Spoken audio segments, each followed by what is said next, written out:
So ఇక్కడ పర్సంటేజ్కి సంబంధించి 78% అంటే బై 100, హాఫ్ అంటే ఇంటూ 550. సో 0 క్యాన్సిల్ చేసుకున్నట్లయితే 2 టేబుల్తో 2 5s are 10 and 2 3s are 6. So 2 9s 18s. So 5 1s 5 11s. 39 into 11 చేసుకున్నట్లయితే వచ్చేటువంటి answer 429 is the answer. So next question 65% of 96 అంటే 65% అంటే బై 100, హాఫ్ అంటే ఇంటూ 960.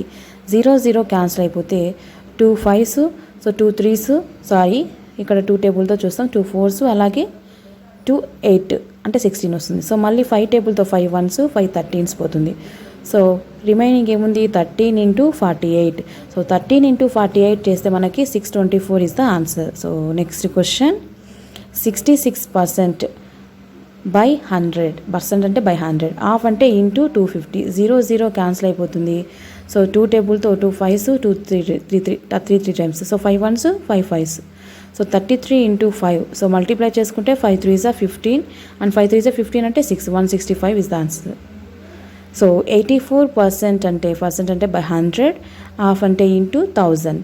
సో 2 zeros క్యాన్సిల్ అయిపోతే 84 into 10 అంటే 840 is the answer. So next question. So 93% అంటే by 100, half అంటే into 600. 2 zeros cancel అయిపోతే 6 3s are 18, 6 9s are 54 + 1 55. So 558.